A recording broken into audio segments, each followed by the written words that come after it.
Sources: Elections Canada. Votes in 2008. Bloc Québécois 1.3 million. Conservatives 5.2 million. Green Party 1 million, close to it. Liberal 3.6 million. NDP 2.5 million. For a total of 13,686,146 votes. Sources: Elections Canada, Statistics Canada. Population estimation: 2008, 32,976,000 people in Canada, Canadian citizens, what are considered Canadian citizens. Number of registered voters in 2008, 23,677,000. Then it says electors as of the population. So you get a 71.8%. And then total number of votes, or total number of people, as you see, total votes, 13,929,000. Then it says voter turnout as percentage of the registered voters. And you see 58%. Then it says votes cast as a percentage of total population. Total population, 42%. 42%.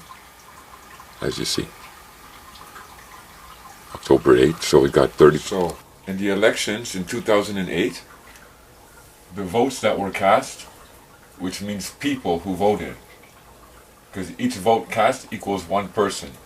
There was 13,929,093 people that voted. That represents 42% of the total population of Canada. Because estimated population of Canada was 32,976,026 people. The total population. So out of that total population pool, 42% of the total voted. Now that means 58% did not vote. This includes women, children, men, sick people, just everybody. So in 2008, from the 13,929,093 votes, or people that voted, 5,209,069 voted for the Conservatives, 2,515,268 voted for the NDP, 3,644,185 voted for the Liberal. For the Bloc Québécois, it was 1,379,991. And for the Green Party, it was 937,613 people that voted. This is how it broke up during that elections. So from the total people who were able to vote of 23,677,000, the total who did vote was 13,929,000. The Conservative Party, they got 5,209,069 votes. So from all the people who were able to vote, the amount of votes that the Conservative Party got, it only represents 22%. The Conservative Party only got 22% of all the votes that were able. And for all of Canada, if we look at our population, the Conservative Party only got 16%. 16%. It only represents 16% of Canada and its population. So percentage-wise, Canada's total population, 32,976,000. Conservatives have 16% of the population's vote. NDP has only 8%. Liberal, 11%. Bloc Québécois, 4%. Green Party, 3%. That's when you look, it makes a total of 42% of the total population.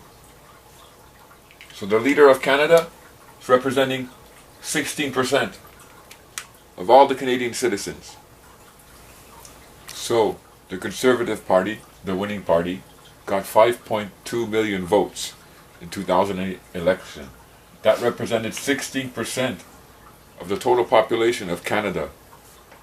And they say this government is a government that represents the people.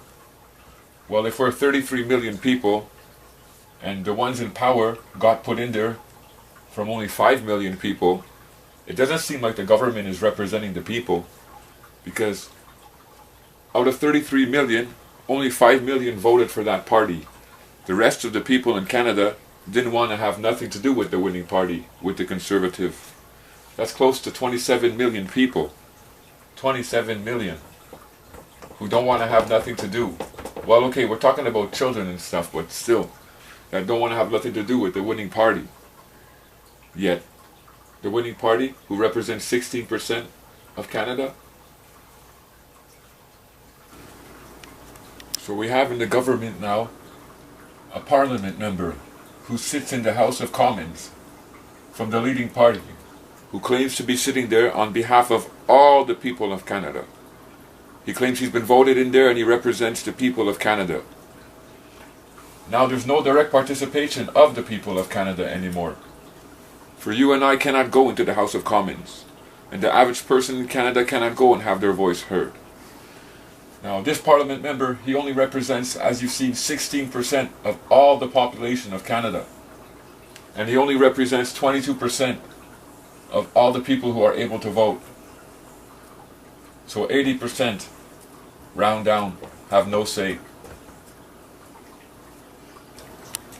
Since this particular parliament member, he was voted in by only 5 million people, and he has certain desires and certain wishes that he wants to see fulfilled in his political party, then this member can pass laws that benefit corporations and not people. He could pass laws to benefit people, but we have to check the political party to see what they stand for. Nevertheless, you still have someone who is in control of all the country or corporation, but is in control of all Her Majesty's subjects, and only 22% of voters voted him in, and only 16% of the total population voted him in. And that's what they call democracy in action. I've heard it say that this is a government for the people. I can replace that word and say corporation, but it's still even not for the people, because this government, 16% of all the people voted for this government. Yet 84% of the people who want to have nothing to do with this political party. They don't support this political party. They don't support what this party stands for. They don't want nothing to do with this party. But yet 84% are under obligation to obey. Thus 16% through the political party. This is controlled by a few. One parliament member voted in there by a small regime of people now controls the mass majority through laws and regulations. But he only controls her subjects, or the Majesty's subjects. So I've heard it say that democracy is for the people. Well, let's see. So, to me, democracy, when I hear that word democracy, it means a political system. Just like any other political system that has a title to it. Communism. And a political system, it struggles for power. Because you have different parties. They're separate in their beliefs. They're separate in what they want for their country. And they fight. Not physically, but they fight with words to get people to listen to them and vote them in. So it's a political struggle in order to win the office. So the winning political party, the Conservatives, with 5,200,000 votes, I rounded it up. Now those 5,200,000 people that voted for the Conservatives, the members of the party have very few relationships with the people that actually voted for them. They really don't know the people. They really don't talk to the people or fellowship with the people. It's not like they say, come on over to my house, let's have a supper, let's get to know one another, things like that. It's a very distant relationship. The political party it has desires. The party has its own desires. And it's not desires for the people. It's desires that the political party has itself, and if you agree with their desires, then you vote with them, for them. If you do not agree for their desires, then you do not vote for them. But the political party is not really there for the people. It's for their own political desires or motivation. And if you agree with it, then you vote. So then, having a parliament member who sits on behalf of the whole population of Canada, but yet he only represents 16% of the people, 16 who has voted him in. This is a misrepresentation of the people of Canada. For in no way is he representing all the people of Canada. So the existence of a parliament member up here means the absence of the people from parliament. And again, the one who sits in parliament claiming that he's sitting there on behalf of the people only does so because a limited number of people have gave him that right. We, the people, we are isolated from the representative, the parliament member of government. We can't approach them. We can't have a conversation with them. They are isolated from us also. So in turn, they're not representing the people. They're standing there representing a party. And they're only standing there representing a party because a small number of Canadians, we the people, allowed them to stand there under disguise that we were going to vote in a government that was for the people. But in the end, it forced the people to follow it. In the end, again, what we have is a government that is a parliament for the winning party. It's a parliament for the winning party, and not a parliament for the people, because in no way does this parliament represent us 33 million people. What more can we say? All of us, and here in Canada, whoever understands what the hell's going on here, this is ridiculous. Not only do they seize our patrimony, not only are they playing games with us all around, now when we try to change the government, it'll never be possible. The way they structured this democracy. So the executive power, the powers of operation, it becomes that of the winning party. In this case, it was the cons that we were talking about, the Conservatives. They take the executive power, and not the people of Canada, through this whole process called democracy.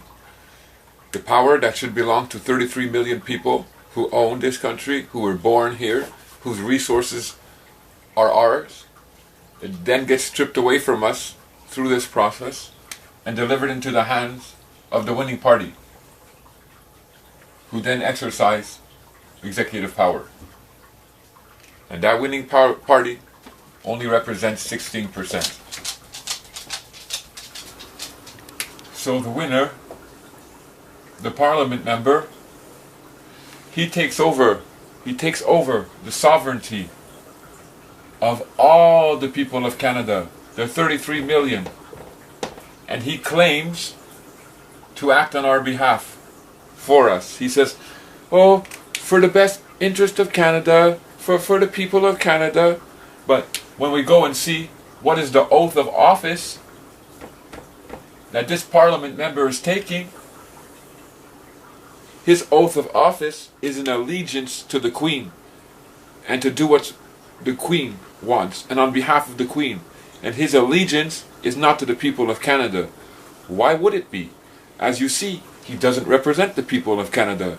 He represents a small minority of the people of Canada.